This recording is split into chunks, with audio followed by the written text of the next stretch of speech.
தாய் சேய் உறவு. குழந்தைங்கள நம்ம இந்த உலகத்துல எந்த மூலையில தூக்கிட்டு போய் வச்சா கூட சரி, அந்த குழந்தைக்கு ஏதாவது ஒரு சின்ன விஷயம்னா கூட அந்த அம்மாவுக்கு கண்டிப்பா அது தெரிஞ்சிடும்.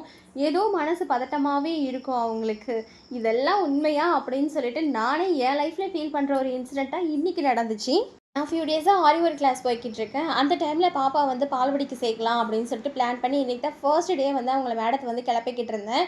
அது எல்லாம் ஓகே தான். அவங்க பால்வாடிக்கு போனாங்க, உள்ளே போய் விளையாண்டாங்க, என்ன தேடக்கூட இல்லை. இருந்தாலும் நான் பஸ் ஏறிட்டேன், கிளாஸுக்கு கிளம்பிட்டேன். எனக்கு பதட்டமாகவே இருக்குது. நான் போகிற வழியில் பஸ்லேயே வந்து அழுதுகிட்டே போகிறேன். இதுக்கு இடையில பால்வாடியிலேருந்து ஃபோன் வருது. அம்மா இந்த மாதிரி பாப்பா ரொம்ப அழுதா, நான் சமாதானப்படுத்திட்டோம்மா அப்படின்னாங்க. ஓகேங்க, சமாதானம் ஆயிட்டெல்லாம் ஓகேங்க அப்படின்னு சொல்லி விட்டேன். மறுபடியும் கிளாஸ்க்கு போய் ஒரு ஹாஃப் அன் ஹவர் தான் உட்காந்துட்ருப்போம். ஒரு 2 டைம்ஸ் ஃபோன் பண்ணி மறுபடியும் சேம் ப்ராப்ளத்தை வந்து சொல்கிறாங்க அவங்க. நான் உடனே எங்கள் நெய்பர் அக்காவுக்கு ஃபோன் பண்ணி பாப்பாவை பிக் பண்ணிக்கோங்கக்கா அப்படின்னு.